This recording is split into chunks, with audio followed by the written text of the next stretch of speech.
Hello, hello. Welcome to Inklings with Irina, the weekly energy show connecting you to your intuitive guidance system. And today I want to talk about the cards, specifically 3 myths that I want to talk about around tarot cards. So welcome. If we haven't met, my name is Irina Miller. I'm an intuitive energy guide, and I've been guiding women for over 20 years in how to speak the language of intuition using a variety of tools like the cards themselves. So let's get into this. One of the first things I want to give you a little bit of background on is where I'm coming from and how I interpret this. Because I learned early on in my energetic adventure, many a moon ago, that it's important to know whoever you're studying or learning from, where are they coming from? What's their lineage? Who have they studied with? What's their intention for studying this and sharing it? So to give you a little bit of background, I am a Christian and I was born into Catholicism and had an incredibly ecumenical parents. So I had a wonderful adventure getting an opportunity to also connect with a lot of other ways of connecting with God. And for me, that's what the cards are really about. Having become certified in yoga, what I found was that there was a way to feel comfortable and gain connection right here in this very moment to something bigger than ourselves. You could start to feel that connection, how our actions had an effect on the world around us. So for me, what it became was a lifelong study, because I have a deep calling to study this energetic work, this spiritual connection, to find a way to connect with God. And I have invested thousands of hours and time in studying with incredible teachers around the globe, both becoming certified and initiated in energy work like Reiki healing, incredible teachers like Jean Houston and Donna Eden and Joe Dunning that I've studied with, just to name a few, as well as incredible tarot teachers. Over 20 years ago, I began my journey with the cards, and I certified locally with a teacher here, and then continued my studies in the online world, meeting incredible teachers like Bridget Esselman of Biddy Tarot and continuing to study and learn with her. So there is a lot of respect that I have for these spiritual practices and techniques. It's not just something I pick up happenstance from a random book, but I do search out and seek out specific teachers to learn from, incredible masters, so that I can share with you what I've learned, especially through my lens coming from that Christian background, because this kind of lends itself into one of the first big myths that makes tarot so scary. And the first myth, what I call it, is giving your power away. It's not about giving your power away. Hello, Billy. It's great to have you. And Renee, hello. Fantastic to have you too.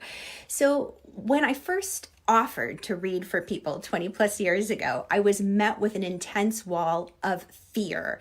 It was like, oh my God, what did you say? Like, oh, that's against my religion. It's blasphemous. I'm going to offend God. It's in the Bible that there's, that divination and fortune telling, it goes against God. Okay, here's where interpretation comes down to this.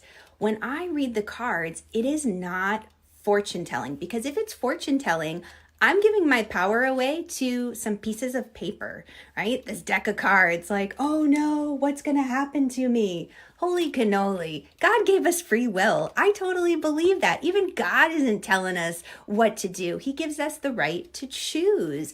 It's that free will. Now, within that, when we have loving hearts and, and we honor God, we make choices that are in alignment with that, in honoring God, but we have free will. So when we read the cards, the way that I interpret it, the way that I've come to really experience it over the 20 plus years, is that it's about an energetic weather report. It's kind of like turning on the television in the morning and the weather person says, oh, we've got a front coming in. It's going to be some rain, but for those of you who are by the coast, expect, stronger weather, maybe even a hurricane. Then the people have the right to choose. What am I going to do? Am I going to weather the storm? Should I bring an umbrella today? Should I stay at home? Heck, should I go to a different town? life isn't happening to them. They get to choose. So the cards isn't about giving your power away to some cards. You don't have to fear them.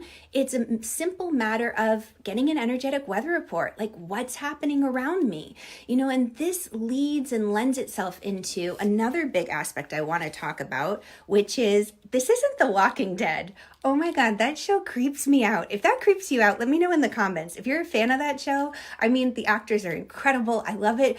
But I kid you not, that scares me so bad. The cards don't scare me. That show scares me. Oh my God. So when I use the cards, I'm not opening a portal to talk to some evil demons. It's not an experience for me where I'm just randomly saying, okay, who's out there? Who wants to play? I'm very specific with my intention with who I'm connecting to. Like if you're looking for great financial advice, you're not going to go to Aunt Sally the gambler and say, hey, I got a bonus of $500 or $1,000. Where do you think I should invest it? She's like, I got the place. Let's go down to the track.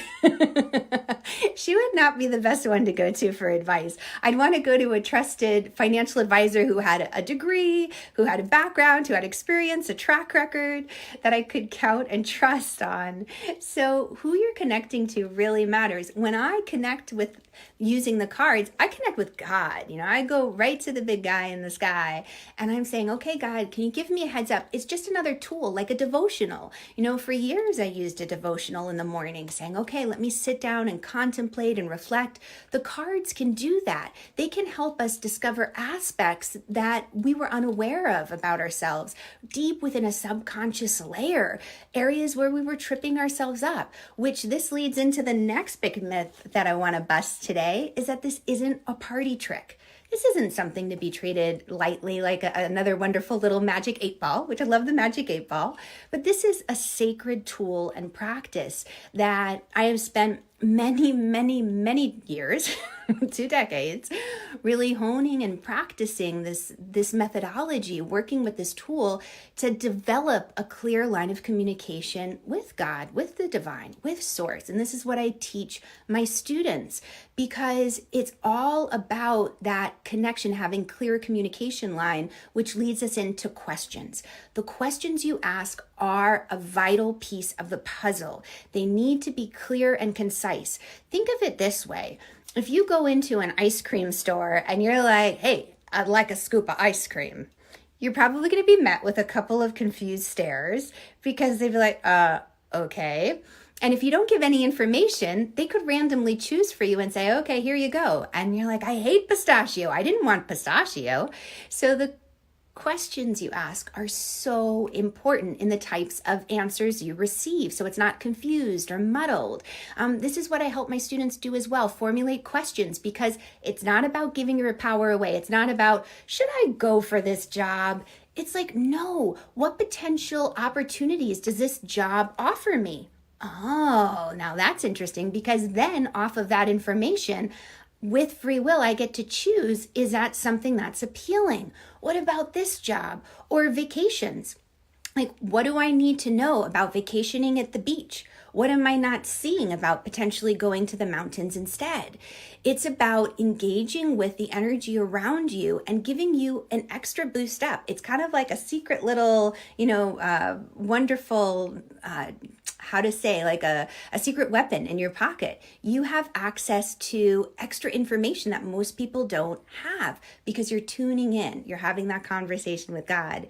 So if this is something that you're curious about, if you're interested in what it's like, I am actually got something very fun happening. I'm going to add a link in the comments below. So make sure you go to those comments. Come hang out with me over in my free Facebook group while I'm still accepting members, because I've got a fun event going on and you need to grab a time slot to join me. So thank you for being here. Oh, Candy, yes, the magic 8-ball. Thank you, Renee. Yes, it is about accessing extra information. Yeah, it's not about opening a portal into some crazy wild alternative world. But it really is just like that moment where you feel a presence over your shoulder and you're thinking of your loved one and you're like, I feel like my mom's with me right now. I'm thinking of her and I feel her with me. It's like that moment. It's connecting with our loved ones and with our helpers on the other side. So click the link, come join the fun and continue this adventure with me. Catch you guys on the flip side.